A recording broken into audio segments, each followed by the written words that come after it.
విజయవాడలో ఒక 3 BHK లేదా 4 BHK ఫ్లాట్ చూస్తున్నారా? అయితే ఇది బందర్ రోడ్ కి దగ్గరగా ఒక మంచి ప్లెజెంట్ లొకేషన్ లో సేల్ కి వచ్చిన గేటెడ్ కమ్యూనిటీ ప్రాజెక్ట్.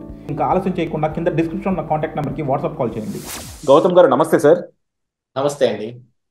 గౌతమ్ గారు, నాకు ఒక వీడియో బాగా గుర్తు సార్. శ్రీరెడ్డి అంటే తను బట్టలు ఇప్ప తీసేసి సినిమా వాళ్ళ దాని ముందు చేసినప్పుడు లేకపోతే అంతకు ముందు ఎప్పుడో కానీ ఒకసారి మీ నాన్నగారు శ్రీరెడ్డికి సపోర్ట్ చేస్తా వీడియో చేశారు. అంటే ఆ అమ్మాయి ఎవరో వల్ల పడిందనో లేకపోతే ఆ మీద అంత తప్పు లేదనో లేకపోతే అమ్మాయికి రావాలన్నట్లు ఏదో ఒక వీడియో చేస్తూ ఉన్నారు. కాకపోతే నాకు శ్రీరెడ్డి జర్నీ చూస్తూ ఉంటే సార్, ఎప్పుడు అంటే శ్రీరెడ్డి చూస్తుంటే ఆ అమ్మాయి ఒక విధంగా చూసుకుంటే అది న్యూస్లో ఉండాలనో లేకపోతే ఒక విధంగా చూసుకుంటే సెన్సేషనల్గా ఉండాలనో లేకపోతే ఒక తెలిసి తెలియని వాళ్ళు కనుక ఎవరో ఒకళ్ళు మాటలు చెప్తే ప్రలోభ పడిపోతారు కదా, ఆ బాపతలో కనపడతా ఉంటుంది సార్. ఆ రోజు రాంగోపాల్ వర్మ చెప్పాడని చెప్పేసి ఇష్టం వచ్చినట్టు పవన్ కళ్యాణ్ మీద ఎగిరేసింది. అలాగే పవన్ కళ్యాణ్ వాళ్ళ అమ్మల్ని వాళ్ళని తిట్టేసింది. అలాగే రాంగోపాల్ వర్మ చెప్పాడని చెప్పి ఆ మా స్టూడియో ముందో మా అసోసియేషన్ ముందో వచ్చేసి బట్టలు ఇప్పడానికి ప్రయత్నించింది. ఆ తర్వాత నెమ్మదిగా కత్తి మహేష్ కావచ్చు, వీళ్ళు కావచ్చు, వీళ్ళంతా కూడా యాంటీ పవన్ కళ్యాణ్ అనే మూడుతో స్లోగా వచ్చి జగన్మోహన్ రెడ్డి దగ్గర చేరారు. జగన్మోహన్ రెడ్డి దగ్గర చేరినాక సోషల్ మీడియాలో ఆ అమ్మాయి పెట్టే పోస్టులు లేకపోతే ఆ అమ్మాయి చేసే వంటలు అవన్నీ కూడా నార్మల్ ఆడపిల్లలు ఎవరు కూడా చేయని అనమాట. డెఫినెట్గా ఏంటంటే మనకి సాధారణ నెలల్లో పెరిగిన వాళ్ళు ఎవరు కూడా అలా ప్రవర్తించరు. ఆ అమ్మాయి అలాగే ప్రవర్తిస్తూ ఉంది, అలాగే ఆ అమ్మాయి అట్రాక్ట్ అవుతా ఉంది.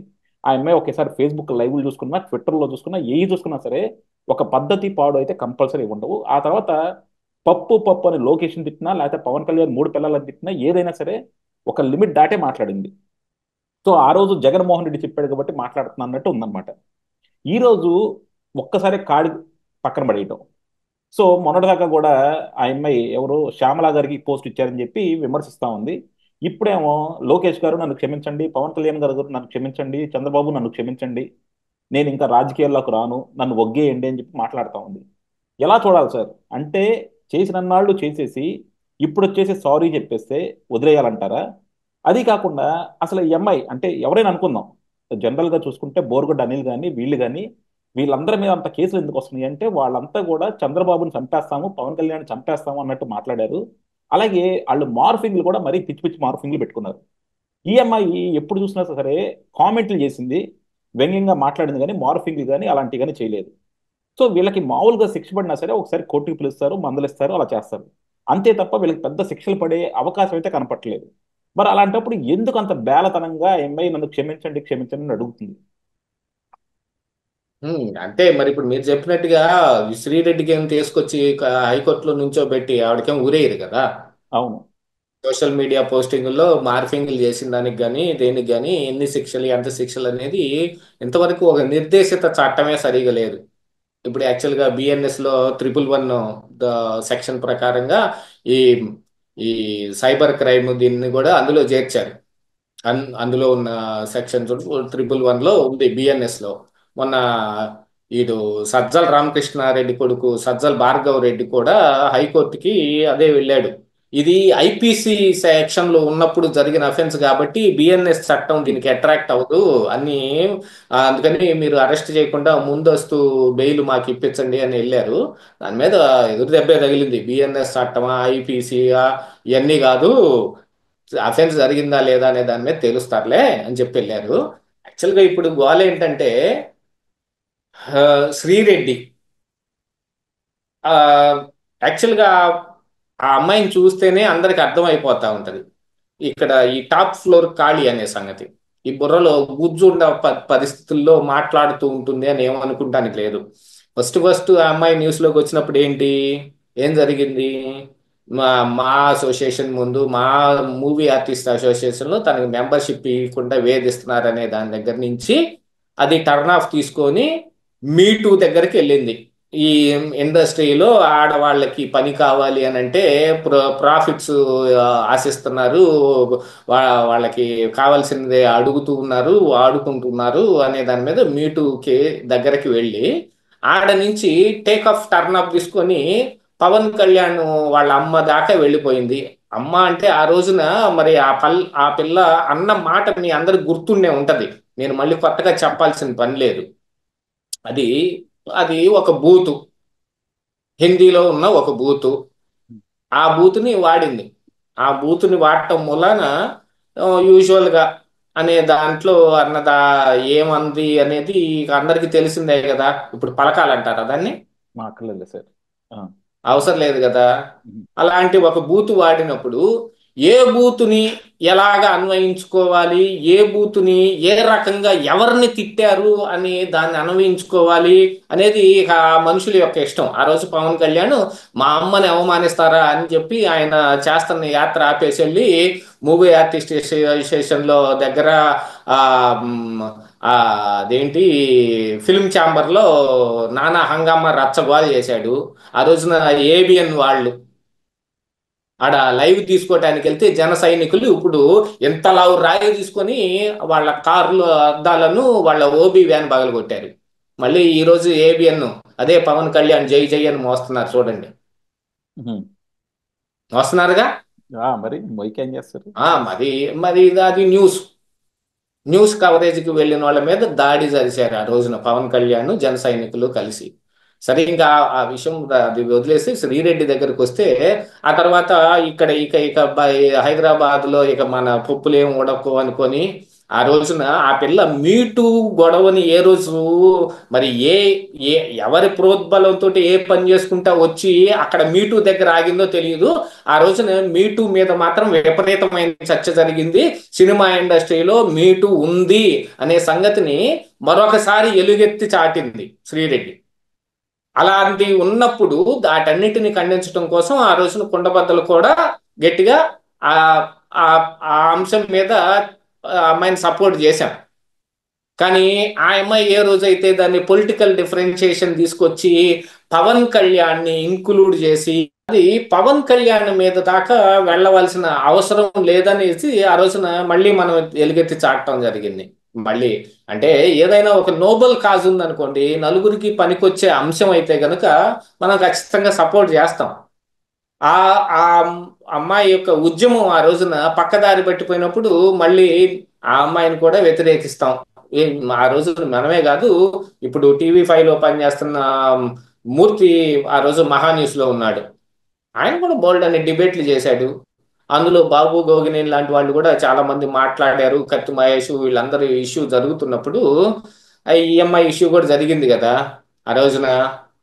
జరిగినప్పుడు అందరూ మనమే కాదు, మా యావత్ ప్రపంచం అమ్మాయిని వ్యతిరేకించి ఇగో ఇలా చేసేటట్టయితే ఇది ఉద్యమాలు నడిపే ఇది కాదు, ఇది మంచి పద్ధతి కాదని కూడా చెప్పారు. ఇక ఆ తర్వాత ఆ అమ్మాయి తెగిపోయిన గాలిపటం లాగా ఎటు పడితే అటు వెళ్ళిపోయింది.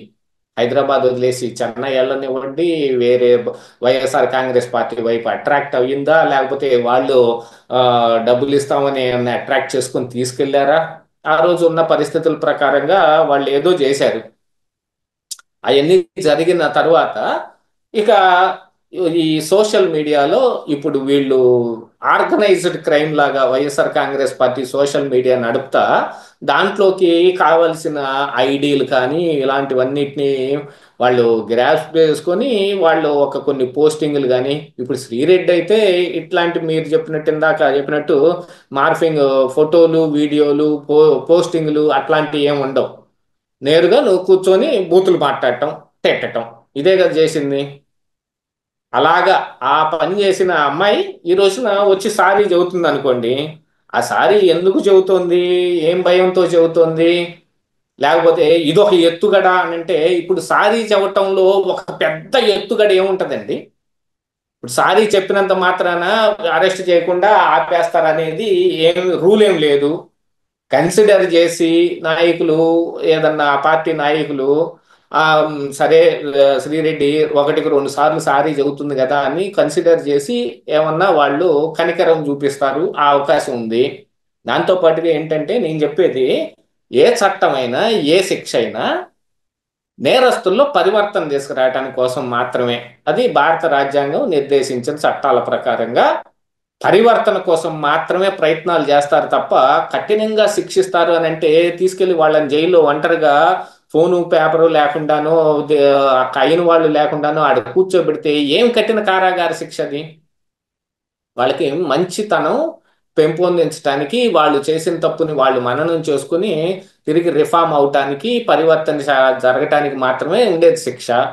దాంతో పాటుగా ఏంటంటే ఇప్పుడు ఈ చట్టాల ప్రకారంగా ఆ అమ్మాయి మాట్లాడిన ఆ అసభ్య పదజాలానికి కానీ, ఆ అమ్మాయి చేసిన వీడియోలకు కానీ ఏమాత్రం శిక్ష పడుతుంది?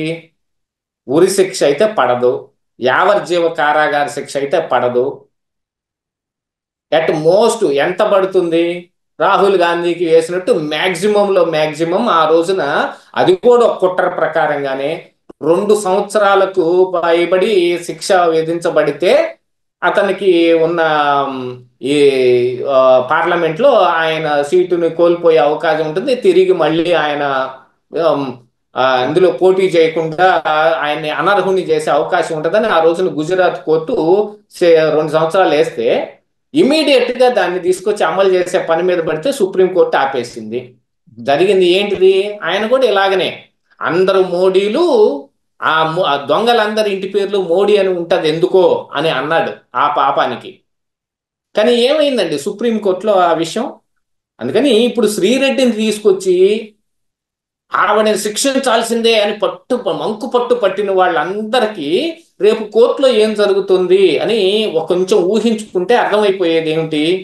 ఇప్పుడు ఈ అమ్మాయి ఇక్కడ చెబుతున్న సారీని కోర్టులో కూడా చెప్పొచ్చు, తప్పు ఒప్పుకోవచ్చు.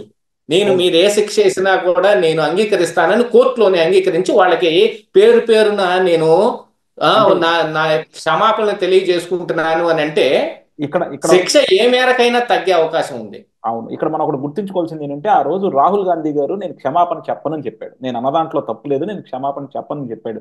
అందుకు శిక్ష పడింది ఒక విధంగా అనుకున్నా సరే. కానీ వీళ్ళు ఈ రోజు ఇక్కడే సారీ చెప్తున్నప్పుడు అదే సారీ అక్కడ కూడా చెప్తారు కాబట్టి డెఫినెట్ గా. ఇదే సారీని తీసుకెళ్లి కోర్టులో చెప్పినప్పుడు జరుగుతుంది. మీరు ఇంకొక సంగతి ఆలోచించుకోవాల్సింది ఏమిటంటే, ఈ జగన్మోహన్ రెడ్డి హయాంలో ఐఏఎస్లు ఐపీఎస్లు వీళ్ళు చేసిన తప్పిదాలు మొత్తాన్ని కోర్టుకు వెళ్ళినప్పుడు కోర్టులో వాళ్ళకి శిక్ష విధించాల్సిన పరిస్థితి వస్తే, మా ఉద్దేశం లేకుండాను మా ప్రమేయం లేకుండాను ఇవి జరిగినాయి, మేము దానికి చాలా చింతిస్తూ ఉన్నాము, మేము సారీ చెబుతున్నాము అని చెబితే వాళ్ళకి సేవ చేసే శిక్ష వేశారు ఆ రోజున కోర్టు.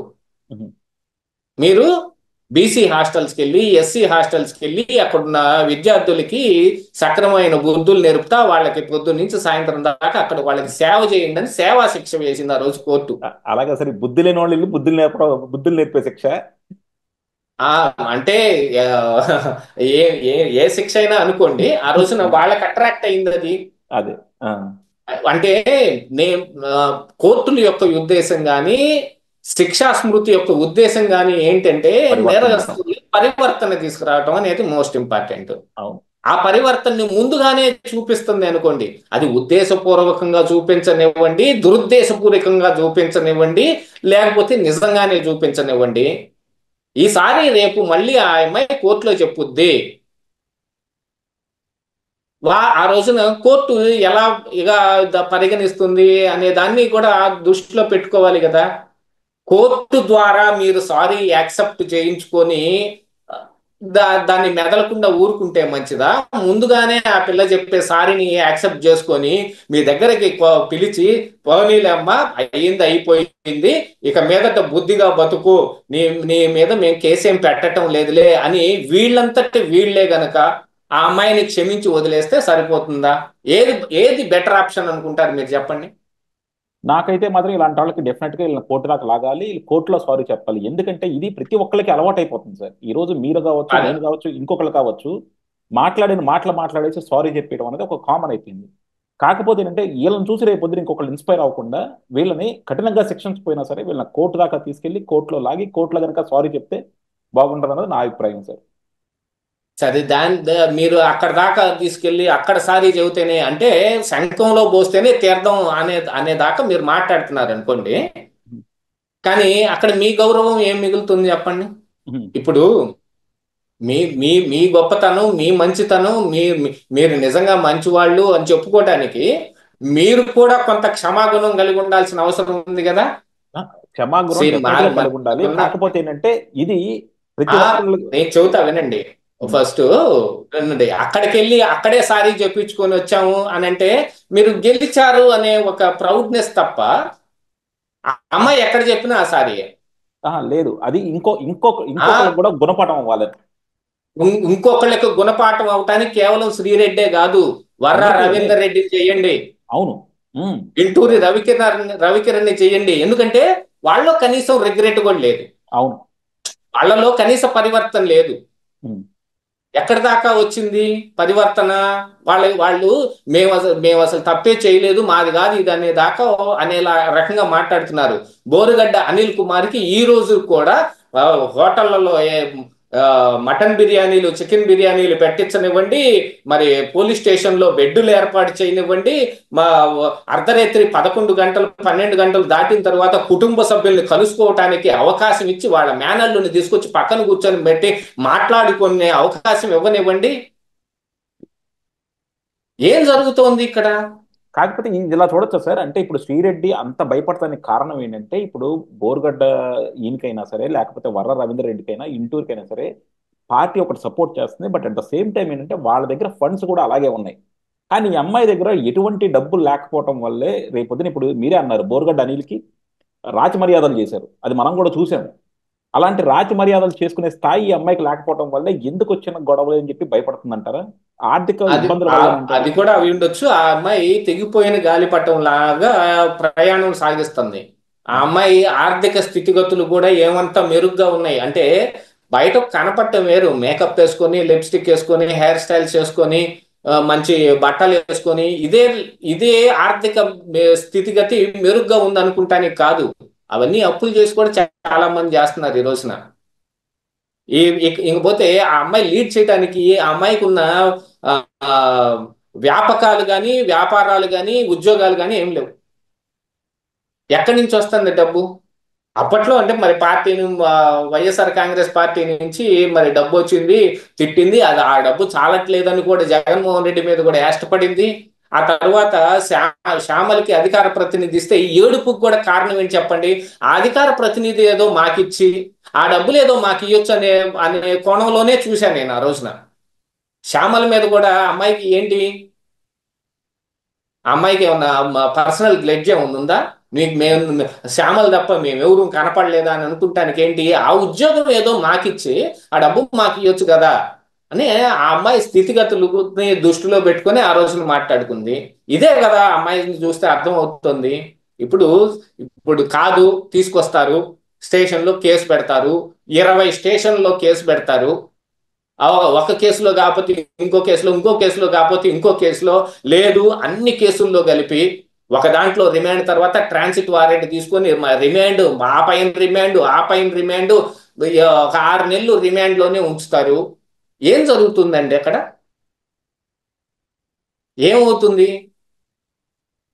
జైళ్ళు చాలా వరకు, జైళ్ళు రిఫార్మేషన్ కంటే కూడా other side of the reformation కి ఎక్కువ హోప్ కల్పిస్తున్నాయి. ఎందుకంటే లోపలికి వెళ్ళిన తరువాత లోపల ఉన్న నేరస్తుల్లో కరుడు కట్టిన నేరస్తులు కానీ, వీళ్ళని మార్పు చెందనీయకుండా వీళ్ళని అదర్ సైడ్ ట్రావెల్ చేసే వాళ్ళు కూడా చాలా మంది అవుతున్నారు. ఒక పిక్ పాకెటర్ని తీసుకెళ్లి జైల్లో పెడితే ఆ పిక్ పాకెటర్ బుద్ధి తెచ్చుకొని బయటకు రావట్లేదు, ఇంకా కరుడుగట్టిన నేరస్తుడిగా తయారయ్యి ఇళ్ళు పగలగొట్టి చోరీ చేసేదాకా వెళ్తా ఉన్నాడు. ఇది జైళ్ల ద్వారా జరుగుతోంది. ఇది కేవలం వాళ్ళని నిందించడానికో ఇంకో దానికో కాదు. ఈ బయటకు వచ్చిన తర్వాత ఉన్న స్థితిగతులు సాంఘిక పరంగా వాళ్ళకున్న అవకాశాల మీద ఆధారపడి ఉంటుంది. అందుకని జైలుకు పంపించే కంటే కూడా మీరే క్షమించి వదిలిపెట్టండి. అంటే అనగానే అబ్బో ఈ కుండబద్దలుడికి ఈ శ్రీరెడ్డి మీద అపారమైన ప్రేమ గారిపోతుందయ్యా, ఆ రోజు తిట్టిన రోజు ఏం చేశారంటే, తిట్టిన చాలా మంది నాయకులు ఉన్నారు, వాళ్ళందరినీ కూడా వదిలేసి మీరు శుభ్రంగా మీ పార్టీలోకి ఆహ్వానించుకుంటున్నారు. సరే, కాకపోయే తిట్టిన వాళ్ళు కాదు, తిట్టిన వాళ్ళని అయితే మేము చేర్చుకోం అన్నా కూడా అవినీతి మీద మేము పోరాడతాం అని పార్టీలో మీరు పెద్ద పెద్ద ప్రగల్భాలకు పలికిన మాటలతోటి ఉన్న వ్యక్తులే కదా. అలాగా పార్టీ అధికారంలో ఉన్నంత కాలం అవినీతి సంపాదించిన వాళ్ళు చాలా మంది వచ్చి మీ పార్టీలో చేరుతున్నారు. వాళ్ళకి ఉన్న ఆ క్షమాభిక్ష దొరికినంత శ్రీరెడ్డికి లభించలేదా? మీరు చేస్తే అది కూడా చేయకూడదు కదా. శ్రీనివాసరెడ్డిని చేర్చుకోకూడదు. ఆయన మీద అదే జన సైనికులు వైజాగ్ నుంచి ఓ కుప్పలు తెప్పలుగా ఆరోపణల మీద ఆరోపణలు చేస్తానే ఉన్నాడు. అంటే ఒకటి అసలు రాజకీయ ఇప్పుడు రేపొద్దున శ్రీరెడ్డి వచ్చి వైఎస్ఆర్ జనసేనలో కలుస్తానన్నా తెలుగుదేశంలో కలుస్తానన్నా వాళ్ళు తీసుకోవచ్చు. వాళ్ళకి రాజకీయంగా ఏమైనా ఉపయోగపడుతుందో, లేకపోతే జగన్మోహన్ రెడ్డి చేసిన లేకపోతే జగన్మోహన్ రెడ్డి ఎలా సోషల్ మీడియాని ప్రేరేపించాడు ఇవన్నీ చెప్పడానికి ఉపయోగపడుతుందని వాళ్ళు తీసుకున్నా తీసుకోవచ్చు. మనలాంటి వాళ్ళం ఏంటంటే అవి చూడం కదా, మనకు అనవసరం. ఆ రేపొద్దున పవన్ కళ్యాణ్తో ఉంటుందా, చంద్రబాబుతో ఉంటుందా, జగన్మోహన్ రెడ్డితో ఉంటుందండి. కాకపోతే ఆ అమ్మాయి చేసింది తప్పు, ఈ రోజు చేస్తుంది కూడా ఆ అమ్మాయి. అంటే మనకి డిఫరెంట్ వర్షన్స్ ఉండొచ్చు, కానీ బేసిక్ గా ఆ అమ్మాయి అంత కానీ మనం భయపడాల్సిన. అది చూడని రోజున దీనికి కూడా కళ్ళు మూసుకోవాలండి. ఆ, ఆహా, అదే ఆ చెప్తున్నాను నాయకులు చేసే తప్పుల్ని మనం ఏ రోజు నా- చూడకుండా కళ్ళు మూసుకుంటామో, లేదు, మనం నాయకులు చేసే సొసైటీలో జరుగుతున్న తప్పును కూడా చూడకుండా కళ్ళు లేదు, మూసుకోవాల్సిందే. నాయకులు చేసే తప్పులు అందుకని విమర్శిస్తాం. ఆహా, నేను అనేది నాణ్యానికి నాయకులు. రెండు వైపులా మ- నాణ్యానికి రెండు వైపులా ఉన్న ఆప్షన్స్ ని మనం పరిశీలించి తీరాలి. ఒక చర్చ దేనికి చేస్తామని చెప్పండి? అలా కాదు సార్, నేను అనేది ఏంటంటే డెఫినెట్ గా నాయకులు చేసే తప్పులే మనం మీరు విమర్శిస్తాం. గెలవటానికి నేను గెలవటానికి కాదు చర్చ చేయాల్సింది. ఆహా, నేను అనేది దాంట్లో నుంచి ప్రజలు నేర్చుకోవాల్సిన ఒక అవుట్కమ్ రావటానికి, అదే నేను అనేది బుద్ధి ఏంటంటే. చెప్పటానికి అని అనుకుంటే గనక, మరొకళ్ళు ఈ పని చేయకుండా బుద్ధి చెప్పటానికి అని అనుకుంటే గనక, వందలాది మంది YSR Congress party social media కరుడు గట్టిన కార్యకర్తలు ఈ రోజుకి కనీసం పరివర్తన కూడా చెందకుండా అదే స్థాయిలో ఉన్న వాళ్ళందరూ ఉన్నారు. వాళ్ళందరికీ శిక్షలు వేయించండి. డెఫినెట్ గా సారీ చెప్పింది శ్రీరెడ్డి ఒక్కతే దొరకలేదు కదా. నేను అనేది అందరూ దీంతో పాటు వాళ్ళకు కూడా వేస్తారు అని చెబుతారు. వాళ్ళకు కూడా వాళ్ళ సంగతి ఓకే. ఇక ఆ తర్వాత మీ దాకా వస్తాను. మీరు అంటే ఎస్పెషల్లీ మీరు కాదు, అదే. ఈ ఇప్పుడు చెయ్యాలని కోరుకుంటున్న పార్టీలు ఉమ్, మీలో లేరా? ఉమ్, మీలో కూడా ఉన్నారుగా. ఉన్నారు. ఇలా బూతులు తిట్టేవారు లేరా? నే- వాళ్ళ మీద ఖచ్చితంగా ఇదే రకమైన చర్యలు తీసుకోగలుగుతున్నారా? అంటే నంగనాచి కబూర్లు అందరు చెబుతారు, మీరు చూపించండి మేము తీసుకుంటామని. వీళ్ళందరినీ ఎవరు చూపించారు? మీరే చూసి మరీ పట్టుకున్నారు. అలాగనే మీ దాంట్లో కూడా చూసి మరీ పట్టుకోండి. నన్ను తిట్టిన వాళ్ళని చాలా మంది ఉన్నారు, నేను ఎవరి మీద కేసులు పెట్టలేదు. మీకు తెలియదా? అసలు నువ్వు కొండబద్దల సుబ్బారావుకే పుట్టావా? నీ పుట్టుక మీదే నాకు అనుమానాలు ఉన్నాయి అని నన్ను కామెంట్ చేసిన టీడీపీ కార్యకర్తలు లేరా? ఏ రోజున నేను ఆ, ఈ టీడీపీని విమర్శించిన వీడియోల కింద. అందుకు కదా నేను కామెంట్లు ఆఫ్ చేసుకోవాల్సి వచ్చింది. ఇది న్యాయం అవుతుందా? వీళ్ళని పట్టుకుని వీళ్ళని కూడా శిక్షించాలిగా. సమాజానికి మీరు ఏదైనా మంచి ఆ, ఒక సందేశం ఈదలుచుకున్న రోజున వీళ్ళ మీద కూడా వాళ్ళ మీద పెట్టినట్టుగా సుమోటోగానే మీరు కేసులు పెట్టాలి వాళ్ళ మీద. ఎవరో కార్యకర్తలు మీ వాళ్ళు కేసు పెట్టారు అని అంటే, ఈ పెడుతున్న కేసులు అందరి సంగతి ఎవరు తెలియదా అండి? మీ కార్యకర్తలు మీ దానికోసం మీకోసమే కదా పెట్టేది. వీటన్నిటిని సుమోటో కిందనే భావిస్తున్నాం. అలాగనే మీ దాని మీద మీ వాళ్ళ మీద కూడా సుమోటోగా పెట్టండి. అట్లా కాకుండా ఏంటంటే దారాన్ని తెగిన దాకా లాక్కండి. ఎవరైనా ఒకళ్ళు రిగ్రెట్ అవుతాను అంటే రిగ్రెట్ అయ్యే అవకాశం ఇవ్వండి. వాళ్ళ మీద కేవలం ఈ ఈ చట్టపరమైన చర్యలే తీసుకోవాలి అని అనుకుంటే అందరి మీద తీసుకోవచ్చు. డెఫినెట్ గా సార్, అది అది ఎందుకంటే ఇది ఒక మనకి ఎందుకో ప్రపంచంలో ఎక్కడ లేని దరిద్రం అంతా మన ఆంధ్రప్రదేశ్లోనూ మన ఇండియాలోనే ఉంటుంది. సోషల్ మీడియా ఎక్కితే ఎవడైనా ఎలా అయినా తిట్టుకోవచ్చు అనే భావన ఒకటి ప్రజల్లోనూ నాయకుల్లోనూ బాగుంది. సో దీన్ని మాత్రం డెఫినెట్ కంట్రోల్ చేయాలి. అది శ్రీరెడ్డా, వర్ర రవీంద్రారెడ్డా, లేకపోతే ఎవరైనా, అంటే ఇది తెలుగుదేశం నుంచి జనసేన నుంచి ఎవరైనా సరే, ఎవరికైనా ఇది బుద్ధి రావాలి. మీరు అన్నట్టు అధికారంలో ఉన్నప్పుడు వాళ్ళ ప్రజల్ని లేకపోతే వాళ్ళ కార్యకర్తలను వాళ్ళు కాపాడుకుంటారు. కానీ ఏదో ఒక రోజు అధికారం పోతుంది, అధికారం పోతే అవతలలో వదలరనే భయం అన్నా ఉండాలి వాళ్ళకి. అది. Thank you sir, thank you very much.